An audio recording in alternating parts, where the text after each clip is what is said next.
Hi, I'm Jill Sylvester, licensed mental health counselor and author of the self-help book, Trust Your Intuition, 100 Ways to Transform Anxiety and Depression for Stronger Mental Health.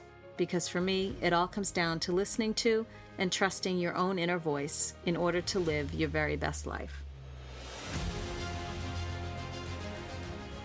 Hi, and welcome to the Trust Your Intuition podcast with our guest today, our trusted astrological advisor, Jill Jardine, who really needs no introduction at this point. We've had her on pretty much every year since we started because we value the information that she gives our audience on the upcoming months ahead. We started with her in January. We're back here in September 2025, and there's a lot to go over here, and I'd love to hear your perspective, Jill, on how this breaks down, psychologically with what everybody can anticipate to feel, what they're already feeling, and welcome back.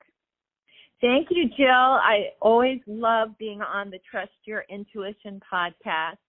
So great to reconnect with you and your audience. Definitely. Yeah, and we're happy to have you here, and there's much to go over. So I know one of the bullet points that you and I talked about, is the eclipses wreaking havoc. So let's start with that, and whatever you want to start with these last 4 months of the year. I know just as a note that so many of my clients have mentioned they really want to get it. They want to get it. Whatever they're working on, their goals, their intentions, they want to up their game. This is what I'm hearing. They want to really just nail that intention and be, consistent in their personal development practice and really get it. I feel like there's a theme of, I don't want to say urgency, but this real purposeful, intentional, it's time kind of a thing. So I don't know how that translates to what you're seeing and sensing, but I wanted to start with that and see if you can kind of weave that into your debriefing and perspective on what's been going on. Yes, that translates perfectly to what's happening with the astrology, with the cosmos, with the planets. So here we are recording this in September 2025. We had a lunar eclipse in the sign Pisces on September 7th, and we're looking to a Virgo solar eclipse on the 21st of September. So a little bit about eclipses. They bring what's hidden to the light. And that can be personally in our own personal psyche or our own personal unconscious, as well as in the collective. And so we also will see that there's themes with our own process. What have we been working on? What are these goals that we're working towards? Well, we do have to go through the subconscious, the unconscious, the shadow, in order to get to the superconscious or the spiritual. In our world, there's no spiritual bypass, right, Jill? So eclipses, what are they? They're shadowy energies that occlude the sun and or moon. And so when we have an eclipse, they're luminaries, the sun and moon. So our own light can be eclipsed. And so it's a powerful time to reclaim and be really honest and see one's patterns that have been interfering with them achieving the state of being they want.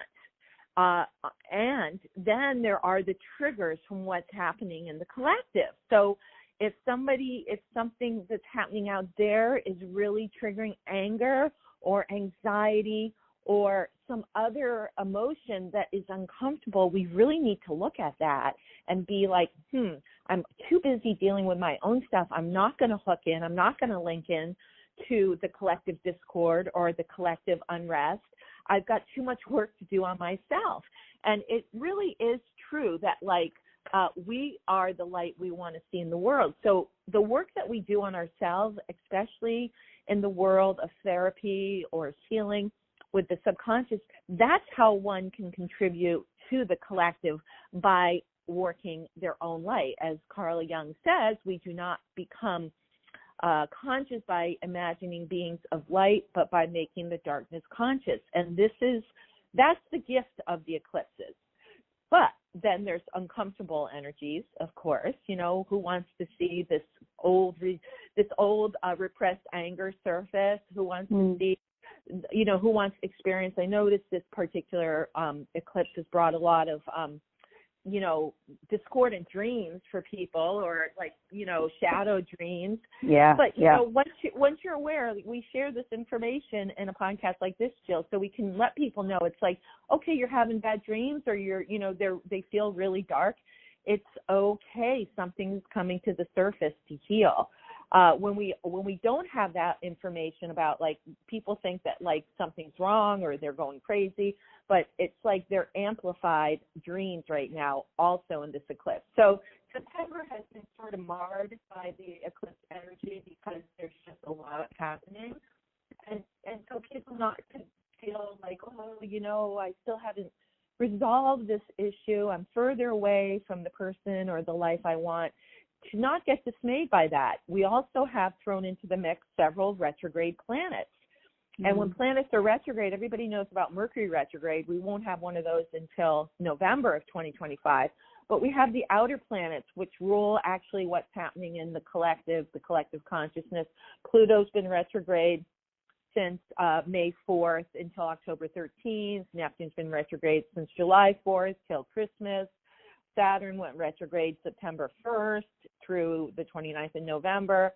Uranus went retrograde on September 6th until the end of the year. So what happens, too, with these retrogrades, the good thing about them, they give us a redo, but it's like, things have to be reworked. And people are, a lot of people have spoken to me concerned, is this what the future is going to be, what's happening right now in society? And I say, no, this is, first of all, the eclipses are revealing the collective shadow for everybody to see, but also, we're getting a redo. This is an actual time of endings, what's happening now. Because very good. So, okay, with retrograde, retrograde planets, we get a redo.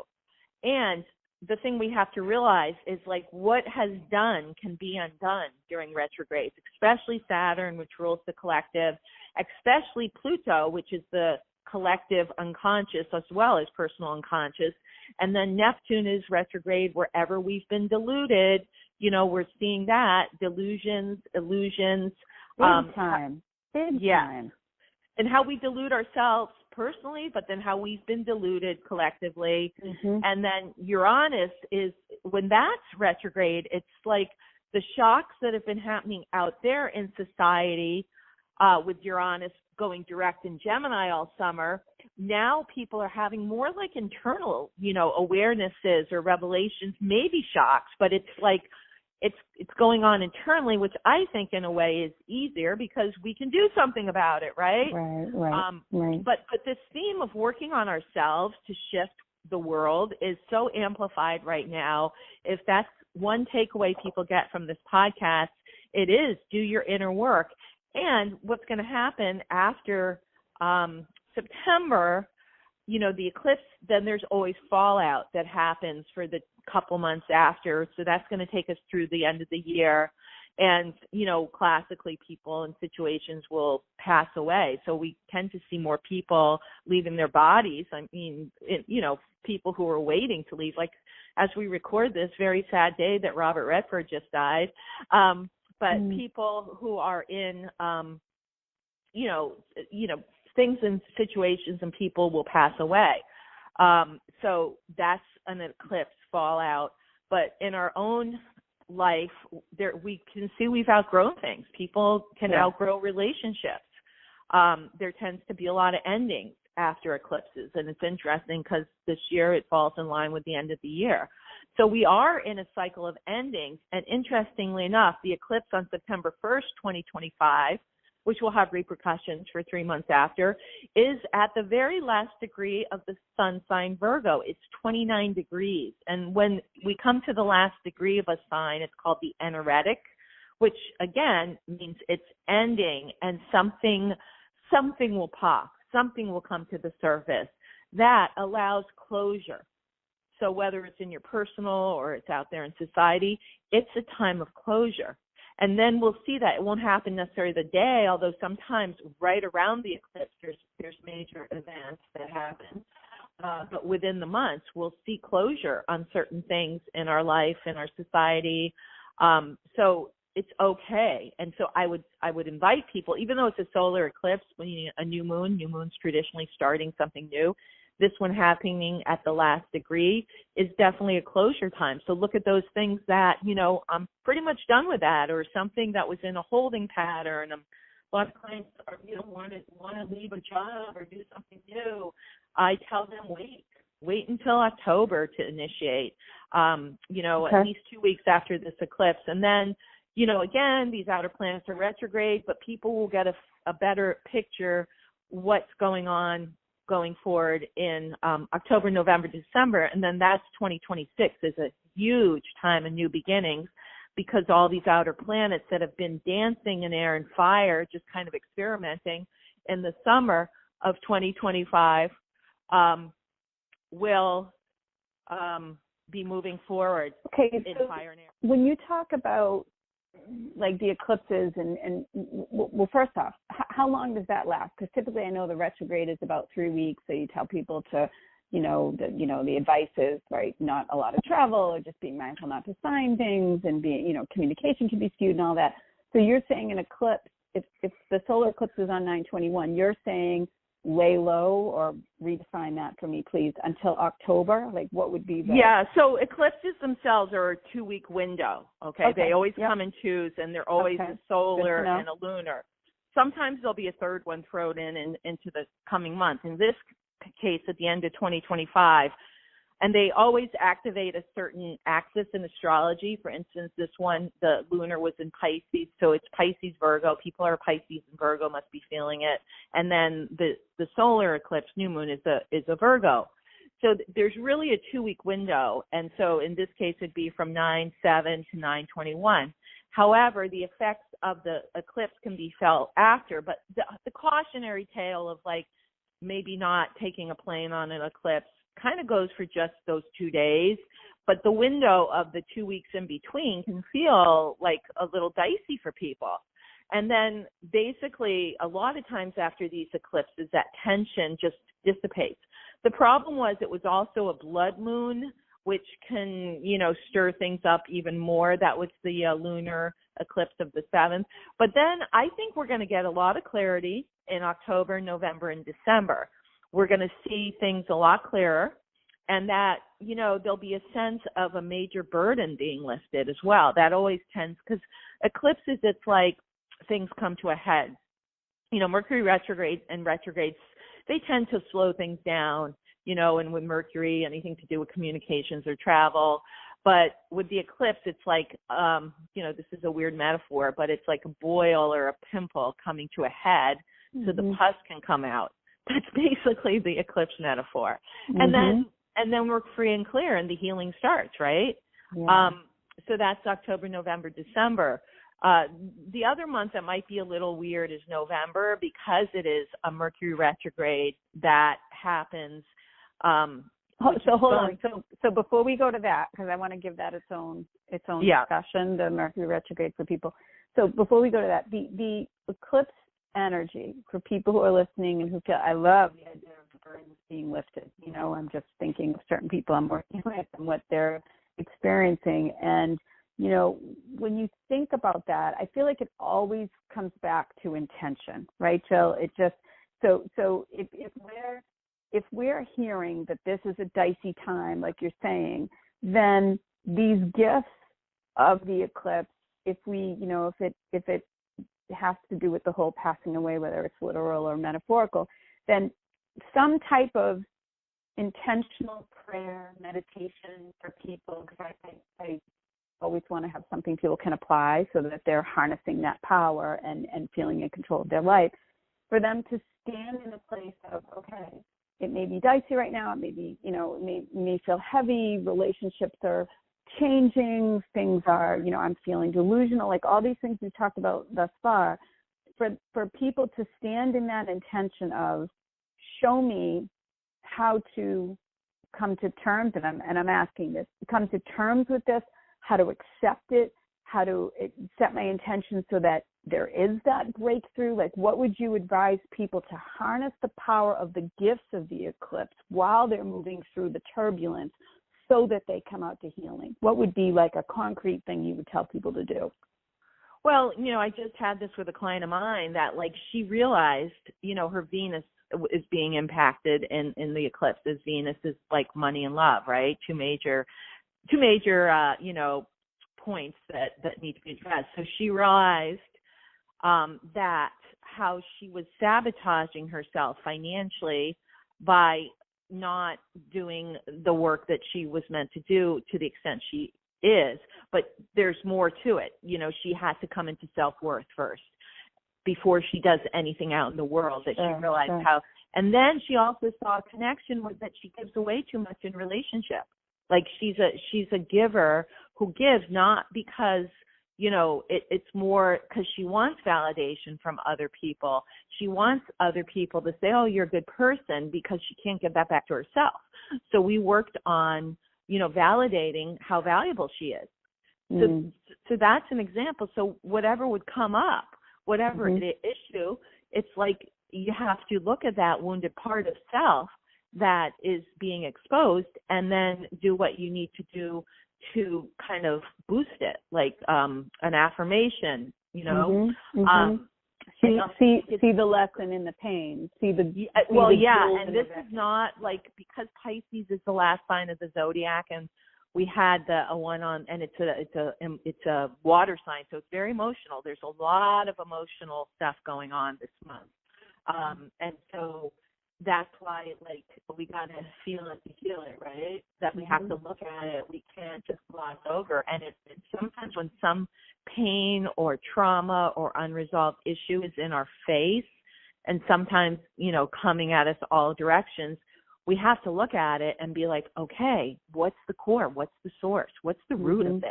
And then, I think overall things, too, just assuring oneself that they are divinely protected. Okay, a lot of stuff around protection this month. I am divinely protected. I flow in divine, I am divinely protected. Anything I like to bring in the word divine, like I flow with comfort and grace. My life moves with ease. Like things that are sort of soothing are good to affirm. Everyone is always there to help me. Whatever's going on, it's bringing out my own shadow so I can heal it. Like that whole thing you talked about, bringing to light, and just people have to be really gentle and kind with themselves, basically. Yes, very much so. Yeah, very much so. And I think that that's how people can trust that whatever is being presented to them that is painful is there to help them heal that fragmented part of the self.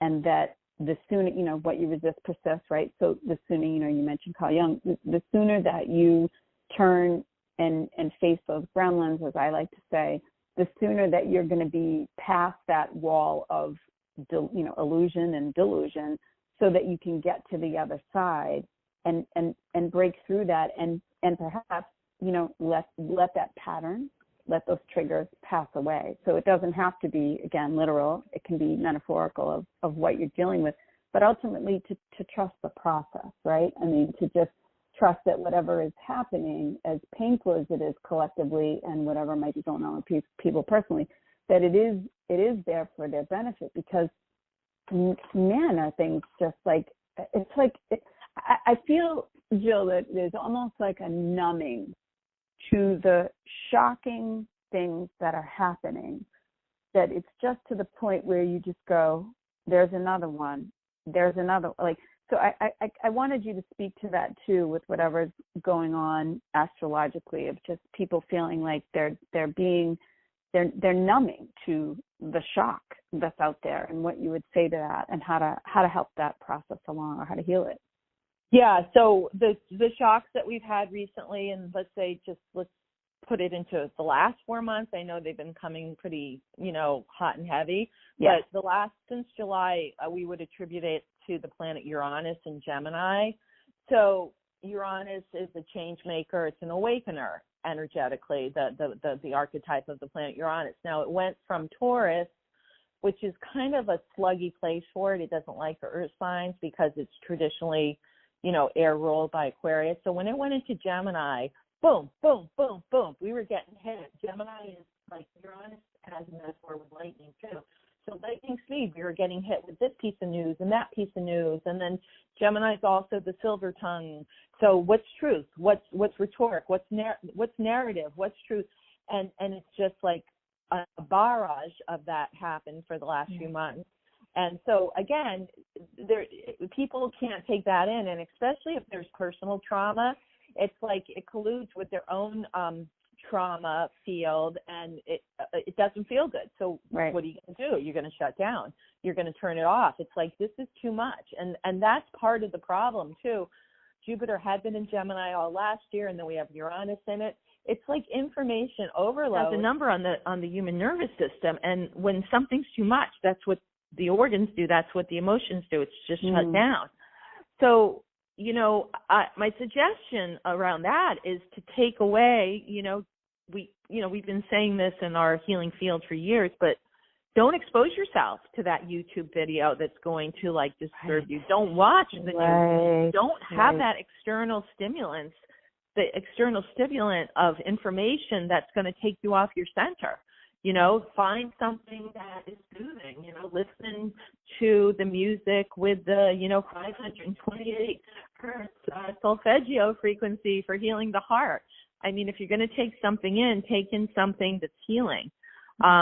Because I think that there's almost like something energetically that we're being, what's the word? We're having to wake up, so things are being amplified. There's an amplification energy happening right now. And so, you can choose to turn down the volume. Yeah. I find myself humming a lot lately, which is a nice strategy for the nervous system for people listening. But I find myself just like on autopilot, humming, having music on, and just, I'm a big find the joy every day anyway, just to balance whatever's going on. But really, like, just a need, like just an intuitive need to balance the energy that is just, it's pervasive, Jill. And the humming actually does help with the vagus nerve reset, which is our flight or flight. I mean, I'm a Sanskrit mantra person. I just wrote a book on it that's coming out in a couple of weeks, but Sanskrit mantras are exactly what humming is. It balances the external, it raises your frequency and vibration by balancing your internal vibration, so that you could still be exposed to stuff like that, but you're not going to take it in.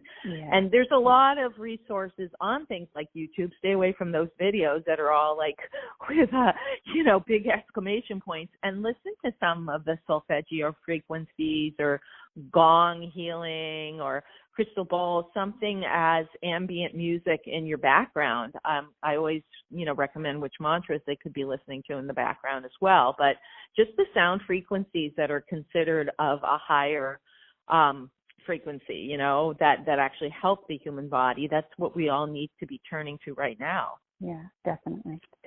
This is a good time to take a break. When we come back, I want to ask you a little bit more on the whole redo thing. And we'll be right back after a word from our trusted sponsor.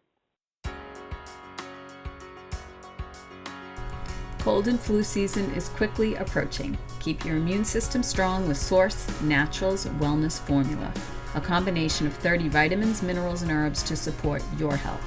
Wellness Formula can be taken on a daily basis or at the first signs of a cold or the flu. Available in capsules or tablets. Make Wellness Formula your #1 choice in immune system support.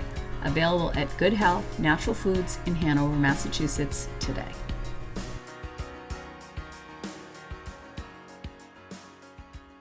Okay, so when you talk about it's a great time for a redo, and then we'll get into the Mercury retrograde in November.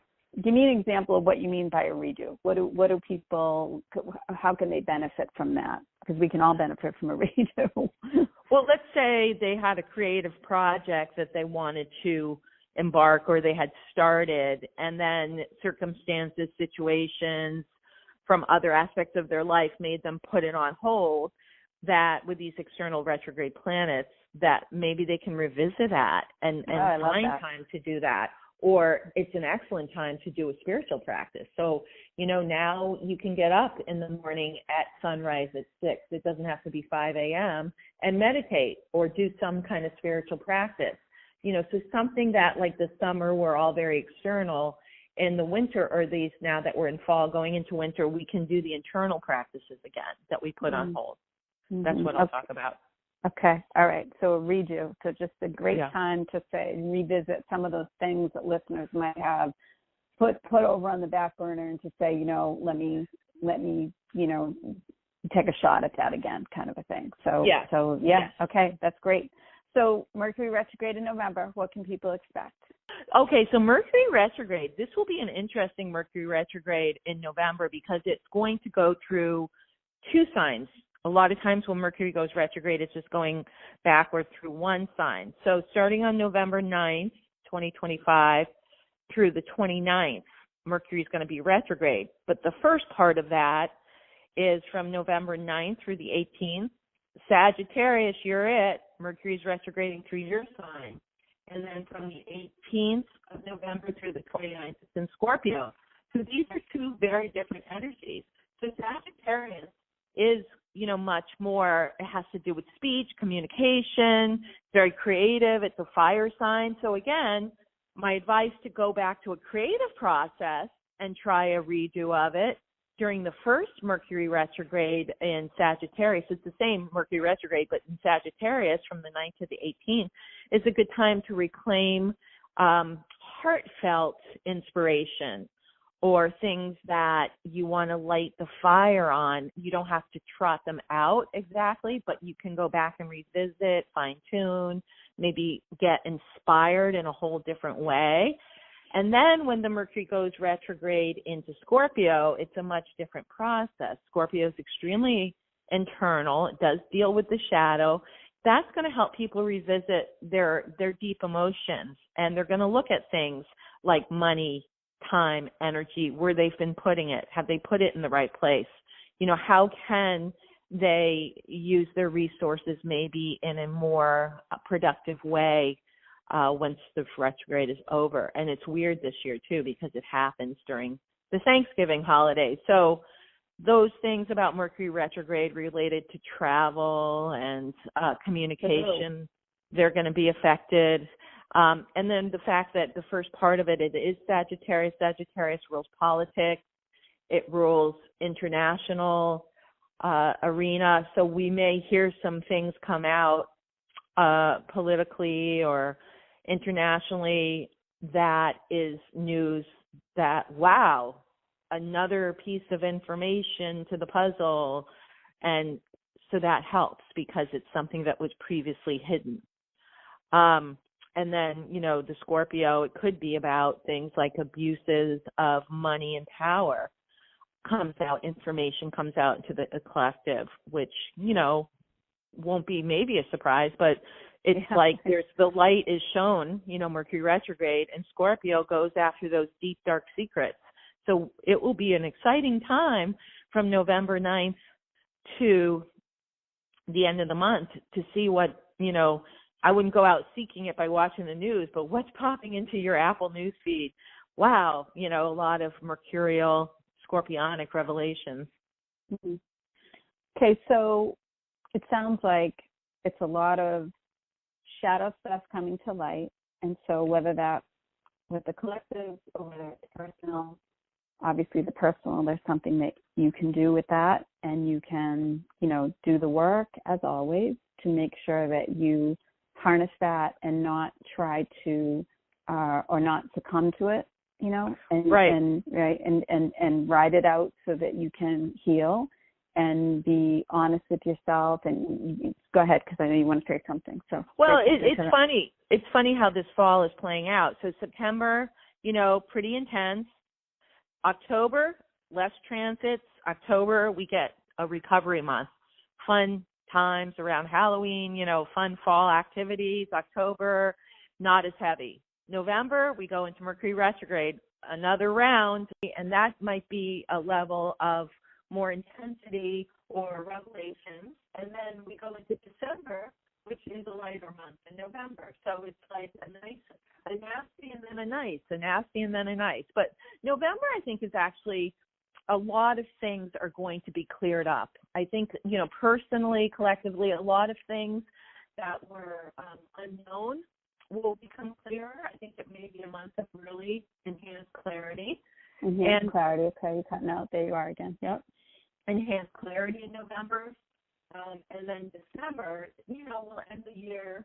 We'll end the year with our intentions on what we want to bring forth in 2026, which will be a very active astrology year as we jump into the fire and air matrix. But so what I would advise people at the end of 2025 is to get ready, clear whatever you can. It's almost like, okay, it's as if you were going to sell a house, right? And buy a new one. You want to clear everything, get rid of things, release what no longer serves, so you can go into a fresh template, a fresh arena without extra baggage.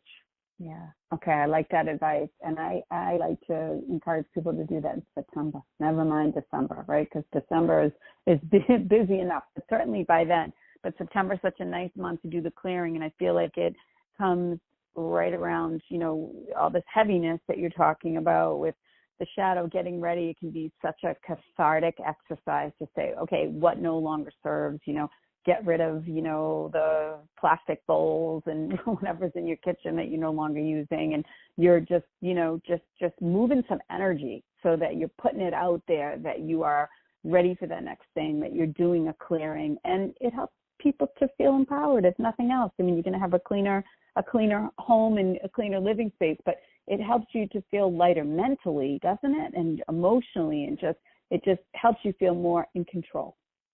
Right. I feel like to the extent that we should travel light into 2026. Okay. And release some of the heaviness that we've experienced in the last, 7 years or so.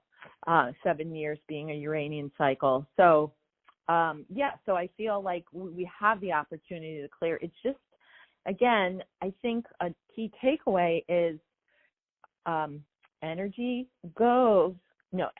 flows where attention goes. So we can be selective where we put our attention. And we do have a choice, and to remember that and wield that power wisely. Yeah. And as always, to focus on the joy, focus on the positive, so that when it does feel heavy, that we don't fall prey to the weight of that, and that they're always, even if it's a sliver, just that we focus on that sliver of joy, on that sliver of light, so that we can harness that power that's always there to us. So certainly that's what we want people to take away. So this is great information, as always, from you, Jill. And if people want to dive in a little deeper with you one-on-one and get a personal reading, whether it's for their birthday or for these last 4 months of the year, so they can say, all right, let me go all in on my intention, my word for the year, and just really get this going, where can they reach you, and how best to find you? Yes. And, knowing the astrology is an empowerment piece for people. And they'll know, how to work the energy and flow with it. So they can reach me at JillJardineAstrology.com. That's my website. And every month I do have, I put up astrology podcasts on Cosmic Scene with Jill Jardine podcast, available on all platforms. So check that out, because there's always astrology updates and sunshine forecast for each sun sign every month. So check it out. And reach out if you want a healing service and a reading. Check it out on JillJardineAstrology.com. So I wanted to thank you, Jill, for this opportunity to speak to your audience and share the information. Yeah, we really appreciate you being on. Love your podcast. Listen every month faithfully. I love the sun signs. And one of the values that I feel you bring to giving people readings is that you are also a counselor, and you have that experience, you have the degree under your belt, so that when you give people advice, I always feel like it's sound, it's spiritual, and it's that loving guidance of encouraging people, not from a fear-based foundation, but more of a, what can we do? And that's one of the reasons I enjoy having you on this podcast and enjoy talking to you personally. So we thank you, Jill, for everything you do and have done for decades for this healing community. So Thank you, Jill. appreciate you on, and thank you for listening. If you like today's podcast, please hit subscribe and share with your people. And please check out my books and products at www.jillsylvester.com, where you can sign up for my weekly blog to receive tips and strategies to deepen your intuition and live your very best life. Thanks for listening.